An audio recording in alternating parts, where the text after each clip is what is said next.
Hey everyone, thank you for joining us this morning.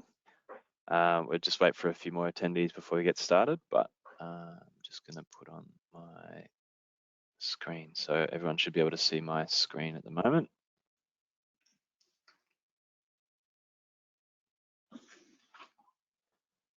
All right. So I've got, I think we had a few registered, so I'll just wait for people to join in.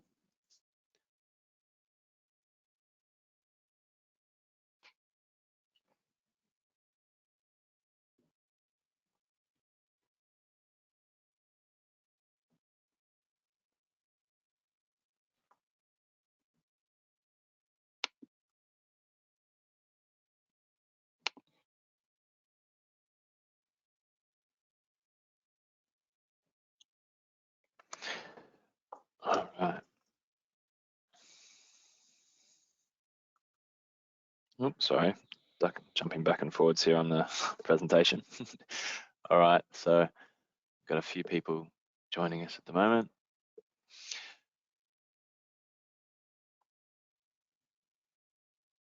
So obviously the purpose of today's webinar is to give everyone an opportunity to interact with the MicaSense experts.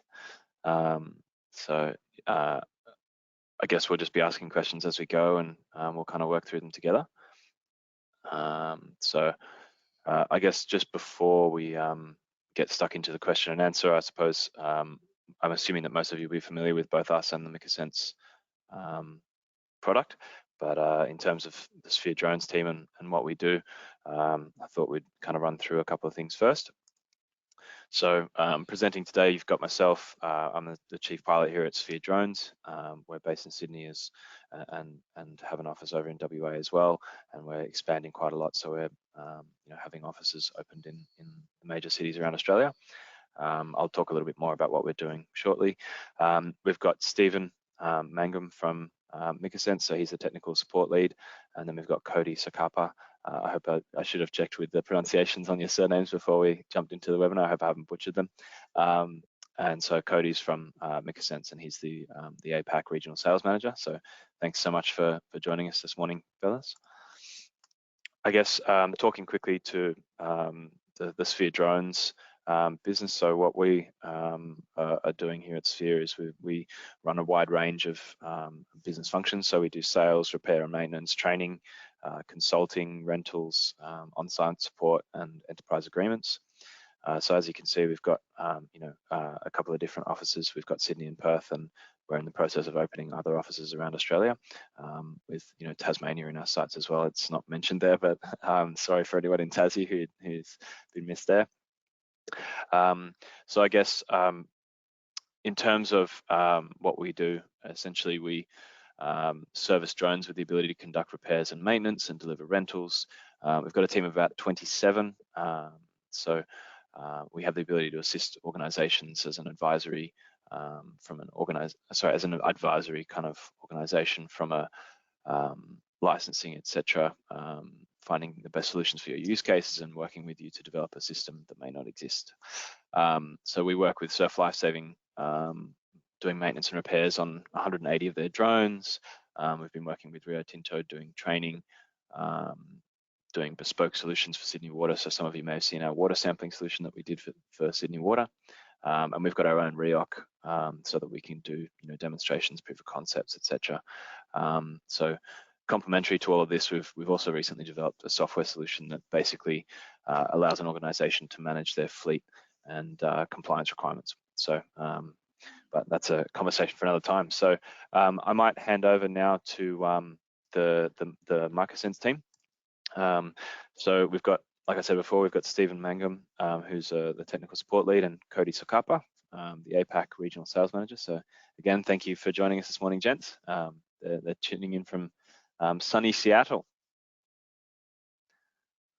So I guess in terms of the questions, if we want to ask questions as we go,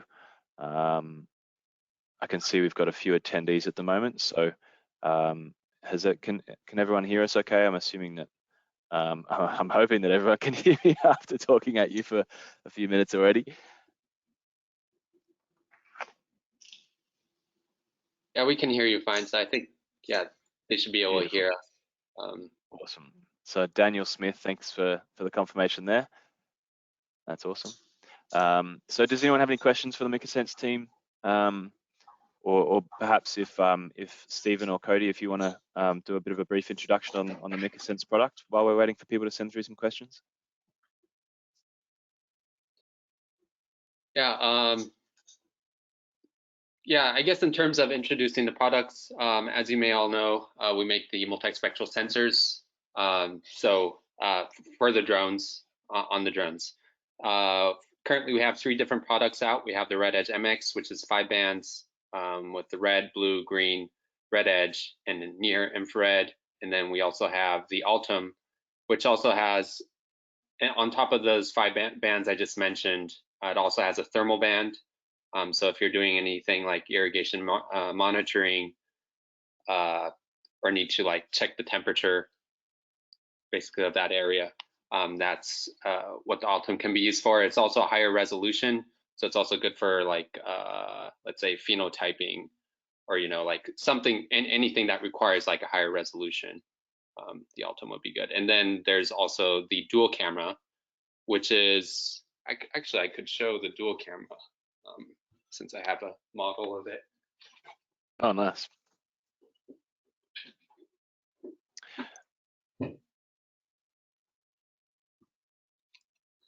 So this is the dual camera. We got, as you probably all know, this is a RedEdge-MX, which is the most standard we have right now. And then we have the RedEdge-MX Blue. And basically it's 2 cameras put into together in one system and synchronized. So it's 10 bands. So now you have 2 different reds, blues, and also green, and then 3 different red edge bands, and then a near infrared. And this kind of like expands to, like, for example, if you want to do like classification of species, like tree species or plant species or weed detection, it'd be useful to have those 10 bands, because the more spectral resolution you have, the more chance you get to try to differentiate between plant species. So that's kind of like the overview of our products. I still do not see any questions yet. I'm just fixing that at the moment, Cody. So we've got one question that's come through from Andrew. Just give me 1 second. I'm just giving you access to that one. So I can read it. I can read that one while you're fixing Cody's. Beautiful. Yeah. So yeah. Go So Andrew Snowball is asking whether there are plans in the future to develop a sensor along the lines of the Altum, but with a higher resolution. Probably asking about a higher resolution thermal sensor, since the thermal sensor on the Altum is pretty low resolution. That is something we're aware of. I think that is something that's in the pipeline. I can't really say yes or no for that, but that is certainly something we're aware of, that there is a need for, especially for some people want to stitch together the just the thermal band by itself without any upsampling from the multispectral bands. So, I see a clarification here, but I'll just kind of finish up in case anyone else is wondering. Yeah, so we are aware of the need for a higher resolution thermal, but there's clarification with the multispectral side. Yeah, so any product development updates we have would be available through any marketing channels or anything. Cody, do you have any thoughts about that? Give us the inside goss, I think they're saying. We can't really talk about that yet, because it's kind of like, it's still still under the radar. Oh yeah, basically we can't say much about it, but there's always a demand for more multispectral resolution, both the multispectral resolution, but also the GSD as well. And those problems we also have put into consideration. Yeah, cool. Yeah, of course, the higher the resolution, the higher you can fly, which means the shorter the flight times, which makes your lives easier. So that's definitely something we're aware of. I guess as well on that note, I'm assuming that the MicaSense team will probably increase the resolution of the sensor rather than going for something like a longer lens.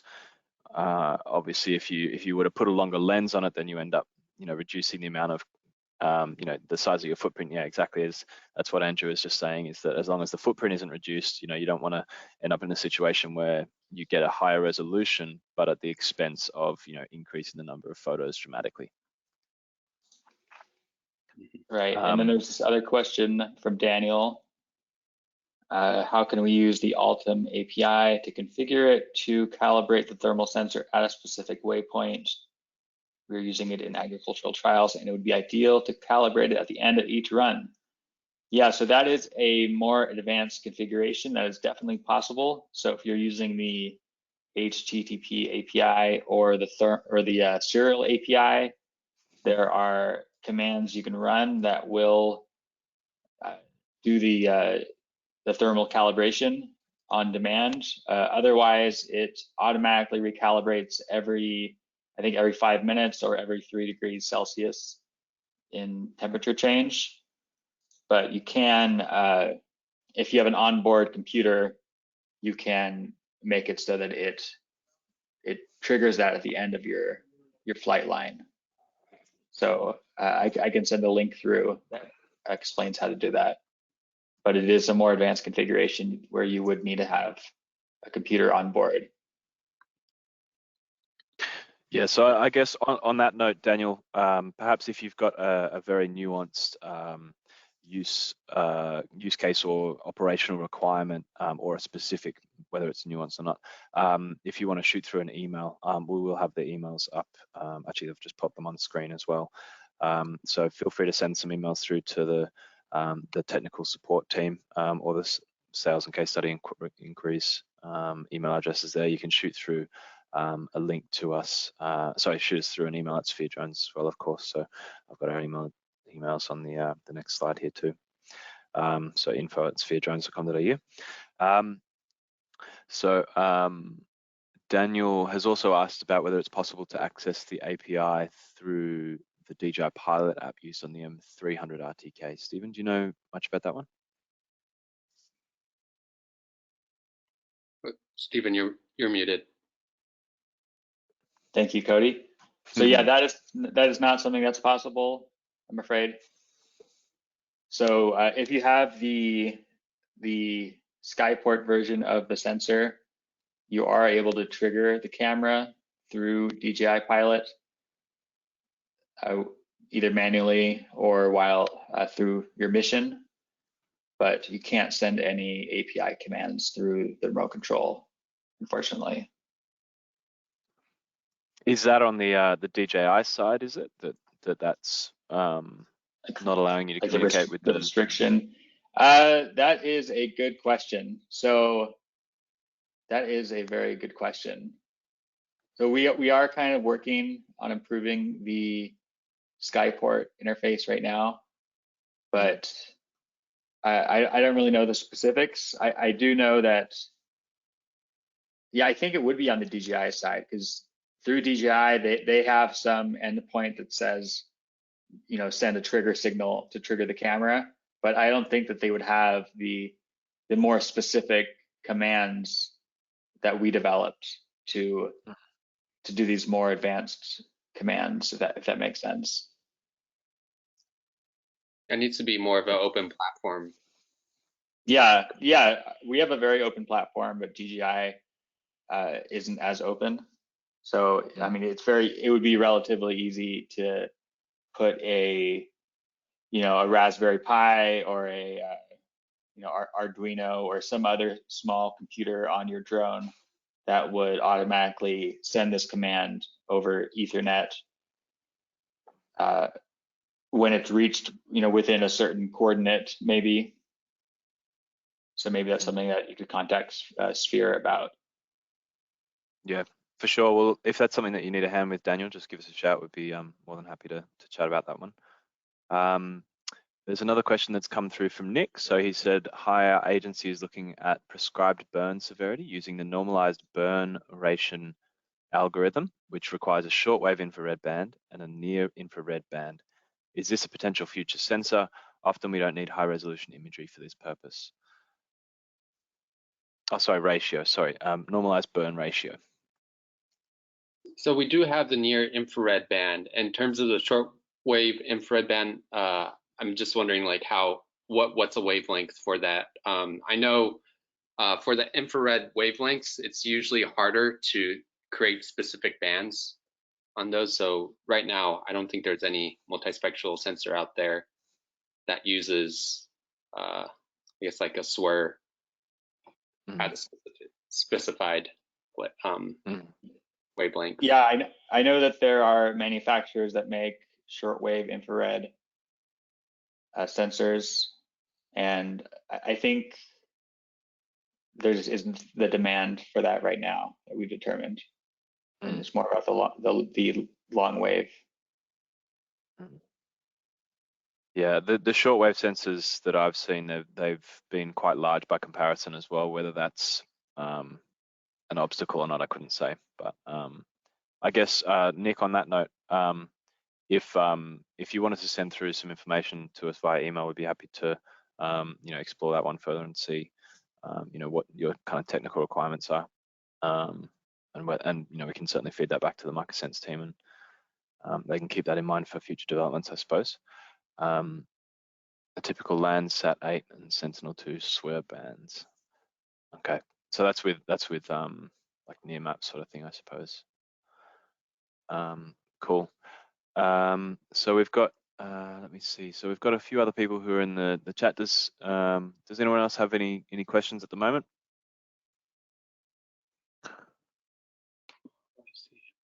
Okay, so so Nick's also just said that an NDVI can also be used somewhat for this purpose. So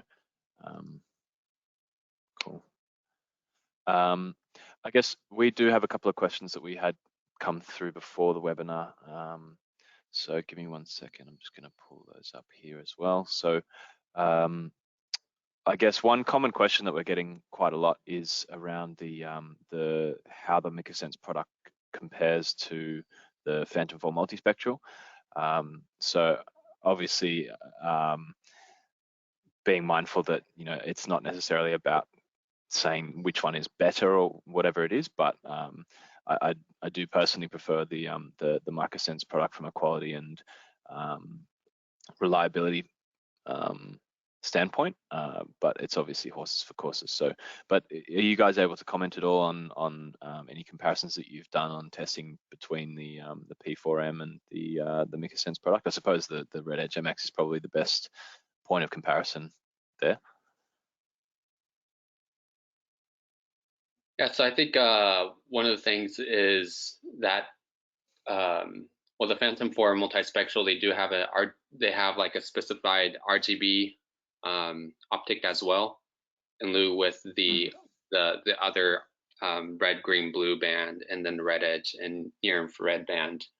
The only thing is the payload is attached to the drone, so you can't switch payloads. So there's not that versatility that you can get out if you want to get the Phantom 4 multispectral. Whereas, let's say you buy one of the other DJI drones, like let's say M200, M300, M600, you can put multiple payloads on it, and some you can even put different payloads, like a thermal sensor, and then a RedEdge-MX, or pretty much the versatility part. In terms of data comparison, one thing to note that is that the MicaSense, we're pretty serious about like the calibration, the light calibration. We have a reflectance panel, and then we also have the DLS2. Whereas the Phantom 4 multispectral has just a light sensor. Yeah, and I guess that's one common question, is that I guess based around the import. Like I guess for me, are you able to just touch on the importance of the calibration sensor specifically? Because I think that that's quite a unique aspect of the MicaSense product offering, and I think that it's a common question for a lot of our clients is why is the calibration panel important? So yeah, the reflectance panel is especially important because on different days you're going to get different light reflectance, or you're going to get a different light environment depending. So like for example, if you're flying on different times of the day, or not different times of the day, different days, or like month by month, you're going to want to have a reflectance panel. That way you make sure that the data is consistent. So I guess it's if for example, in June you might have a lighting condition that is based on not just the cloud or sun, like the amount of cloud in the sky, for example, but if you have that calibration panel, am I correct in my understanding that by using that panel, you're able to make sure that when you go and do your flying the next day, and or the next June, regardless of what the lighting conditions are like, you've got that kind of metric there. Is that the basic intention of the panel? Yeah, basically that's what it is. Like if you don't have the panel, then one day it might, like one day that you fly, it might be like all across the reflectance value is all dark, whereas on another day, a sunny day, then all of a sudden like the data is a lot more, has a higher reflectance value. Yeah, it helps you normalize the data collection. So the surface has been specially calibrated using a spectrometer, so we know the exact reflectance values of this painted surface. And if you take a picture of that each day you use it, or each before and after in the middle of the flight, you can see the difference between the flights and kind of normalize it. So if you're doing any sort of science, you want to have repeatable results. And if you're doing it on different days or even different times of the day, that helps you normalize the data, I think. Yeah, definitely. And I guess as well, talking more to that, I guess it gives you the opportunity to compare your data set that you've captured in one part of the world to a data set that's been captured in another part of the world. Is that correct? So you can have, like, if a wheat farmer in Sydney is, doing a capture of their data set with a MicaSense product, they can compare that to a wheat farmer in Germany, for example, and they'll have that normalization. So they can say, is that correct? Yeah, I think that's correct, if they were both flown under ideal conditions. So we do suggest that people fly under uniform conditions, so either a clear day or a uniformly cloudy day. And if you have any moving clouds, the DLS2 can correct a little bit for that, but if it's really shifting a lot and you have big clouds in front of the sun that is changing from parts of the scene from really dark to really bright, then if you stitch that reflectance map together, you'll definitely get stripes or splotchy areas. And really, like I was looking at one the other day that I processed from a customer, and they're just huge areas that were really bright and big areas that were really dark. And they even said that it was not flown during an ideal situation. Although sometimes you can't control for that. If you need to fly in a specific day, and that's just your one chance, sometimes that's all you can get. But taking the panel captures before and after the flight and during any battery changes, if applicable, is really important. So that way, when you go back to your computer in the lab to process it, you have as much data as possible. Some people, might not take a panel capture at all, or they might take only one, but it's really important to take as many as possible so that you have as much information during processing. Definitely. And if you guys could just incorporate a button on your next MicaSense camera to control the weather so that we can, capture data uniformly, that'd be great. I know, I'm sure you guys are working on it and you just can't talk about it. We have had another question come through from Daniel. How effective is the sunlight sensor in comparison to the reflectance panel? So I guess if you were using one or the other or both, how that kind of compares. Yeah, so a lot of times if your conditions are uniformly clear or overcast, then you can probably get away with just using the reflectance panel data. And sometimes adding the DLS data will add striping. So like I said, you can get away with just using the panel if the conditions are really good, but the DLS can correct for any variations. So I will oftentimes experiment with, I'll go out and fly, and then if it's really clear, I'll usually just try the panel at first. And if that looks good, then I'll just go with that. But if there are any issues, I'll try doing DLS2 data as well. But in some cases, if the lighting conditions are changing a lot, you might want to just use DLS data. So it really is just you have to kind of experiment to find out what works best. Yeah, I think kind of like the sky conditions, like let's say it's like uniform overcast cloud, then it makes sense to have the DLS2 incorporated in. Whereas if it's a sunny clear day and there's absolutely no clouds, then the DLS2 is not necessary. Yeah, cool, awesome. So I think we've done that question. So I guess in terms of the software, one question that we often get asked is around the software for processing the data. Obviously, you guys used to run the Atlas software. Is that something that's still being supported, or is that one being kind of phased out in favor of some external softwares? Or yeah, so once upon a time, you could upload the raw image data from the camera directly to Atlas, and it would process it and analyze it for you.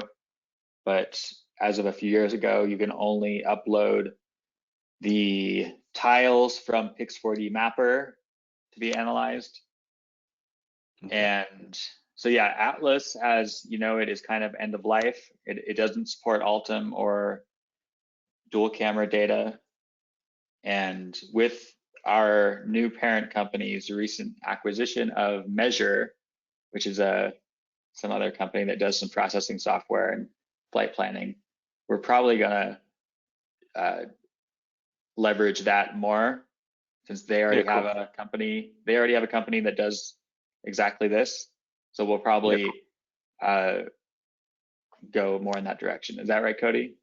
If I'm even allowed to say that. Yeah. So yeah, again, we can't talk too much about this, but basically we're now that we're part of this Ag Eagle company, and Measures included as well, there's going to be more collaboration on the software front, basically. Awesome. So, exciting. Yeah, in terms of like the Atlas, it's right now kind of on pause, and we're kind of not sure where that direction is going to go at this moment. Yeah. And so I guess at the moment, at present, the recommendation is to go for Pix4D fields then in the interim, until any further kind of advice comes out from MicaSense. That's probably the most appropriate solution to be using, or not necessarily the most, but is an appropriate solution that allows you to get good data out of the MicaSense product. Yeah, Pix4D fields is really easy to use, and it doesn't require as good a computer as Pix4D Mapper, I think. Yeah, cool. Yeah, I think awesome. You can process through Pix4D fields. I guess it depends on how big the data is as well, but usually, between 10 to 20 minutes. Yeah, cool. We've had another question come through about Esri SiteScan or Esri ArcGIS Pro Image Analyst, if that's been used by anyone for processing or analyzing drone imagery. Have you, Stephen or Cody, have you had any experience with that one? I know there's an Esri solution called like Drone to Map, and I think on the back end that's just Pix4D engine. Yeah, and I don't know anything about Esri SiteScan or ArcGIS Pro Image Analyst, but let me just look it up real quick. It's all image cloud-based drone mapping software. Like, I haven't heard of it, but let's see here. End-to-end process in the cloud. Yeah, I haven't seen this before, but In theory, our data is rather open, so I don't see if there's anything stopping this software from accepting it. Yep. But I'm happy to look into this further. But Beautiful. You can certainly Thanks, analyze the imagery in ArcGIS that has been processed in AgiSoft or Pix4D. There's also a QGIS that you can use as well. Right, yeah. So I'm a big proponent of open source software like QGIS and GDAL and tools like that. But Esri is still pretty popular. Yeah, cool. Nick, I guess if you have any other questions on that one, please feel free to shoot us through an email and we can pick that conversation up offline. We've just had a question come through from Philip. What is the forward flight ground speed limit flying at 120 meters or 400 feet using a RedEdge or Altum? I guess off the top of my head, that's you guys have a 1 second capture rate, right? So you can capture images every second, or maybe just more than once every second. So I guess it'd depend on the overlaps that you're chasing, but I'll hand over to Stephen and Cody because they've probably got a bit more information on that one. Yeah, so if you're looking, I guess if you're doing we usually recommend overlap between 70 and 80. So if let's say you're going with the least overlap because you want to get the most out of time out of covering the area, we do have this MicaSense flight calculator on the web. Stephen's just linked that on the in the answer there, so I think everyone should be able to see that. But if anyone else can't see that, just let us know and we can send that link through to you as well. I weirdly can't see it, but I posted it. Oh, I see it now. Oh, yeah. I see it. It's over on the side. Okay. Yeah. So if you scroll over from the question, it's answered in another column. On the right hand side there, yeah. Right. But yeah, so that's what we use every time we fly. And so in this case, lately we've been flying about 12 meters per second for 120 meter flights. And that works fine for the Altum or the RedEdge.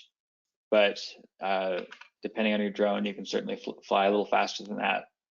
But the Altum, the very maximum you can capture with the Altum with the 12-bit image mode is like 1.1 captures, or rather 1 capture every 1.1 seconds about. It's really cutting it close. So there's another tool you can use, which is the on our knowledge base, we have a storage test. Here, I'll post this as well. Beautiful. So you can do well, let me do another one. Yeah, so cool. You can just do a bench test to see how fast your camera is able to capture, since each storage device can vary slightly. Yeah, nice. I guess I know off the top of my head that there's the UX11 AG. I don't know if anyone's familiar with the Dell Air UX11, but that's a fixed wing solution that's utilized the MicaSense RedEdge. I think it was the MX, wasn't it, guys? And so that is a fixed wing drone, which is, obviously flies relatively fast. So obviously you do have to be mindful of motion blur and all that kind of stuff. Oh, actually, no, that's not an issue with the. That's not so much an issue with the MicaSense because you guys use global shutters, right? Right. So as long as it's a pretty sunny day, it should be fine. But if it's dark out, obviously not dark, but darker out, you are moving, and the automatic exposure settings, it could cause some blur, if that makes sense. Yeah. So your exposure time will be longer when it's darker out. Yeah, I guess that'd be if it was starting to get dark, then you couldn't necessarily operate with a, say, 1/30th of a second shutter speed without getting motion blur. Right. Yeah. But yeah, nice. And then I'm just doing a quick time check. So we're 11:34 here. I thought we'd just get through maybe one more question, which is just give me 1 second. So I've got I guess we've had quite a lot of interest in spraying systems at the moment. with people asking about, if there's a workflow. So if anyone does have any need for, a workflow or anything for taking data from the MicaSense cameras to, a spraying rig, that's something that Cody actually sent through a link previously before the webinar on how to do that. So if anyone's interested in that, that's a pretty handy one. I guess if you guys had anything you wanted to add on MicaSense and spraying rigs, then feel free to comment. Another question here I've got is about whether you can integrate the Altum with the dual camera system. So I guess that kind of falls under the category of we probably can't talk about it right now. But we have seen a few people asking that question about whether the MicaSense RedEdge Blue is able to be used with the Altum, and my understanding is that you can't at the moment, just because of the differences in spectral, like in the is it the field of views and stuff that are the problem there? Yeah, well, they use different firmware versions as well, so the software for the cameras is developed, differently. So that, and yeah, also the different resolutions is probably a problem. Cool. Well, yeah, I guess it'll be interesting to see if there's anything in the works. We'll just have to wait and see if a RedEdge Altum Dual comes out, but I guess we'll just have to wait for that one. Yeah, I mean, I think we'd be happy to sell something for $20,000. So, yeah. Awesome. I guess we'll just give one last call out. Does anyone have any questions that they wanted to ask before we wrap it up for the morning?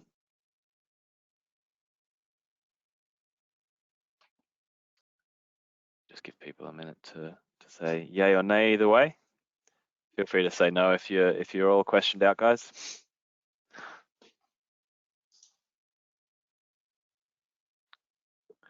All right, I think it looks like we're getting the all good.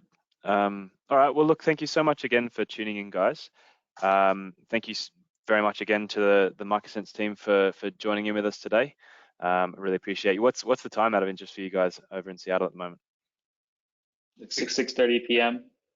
Oh, nice. So it's about knockoff time. Well, thank you so much again for staying back and joining us across the pond. Like I said, guys, if anyone has any questions for us or the MicaSense team, please feel free to shoot through an email or give us a call. But otherwise, thank you so much again to them, Stephen and Cody. Thank you, so much. Thanks, gents.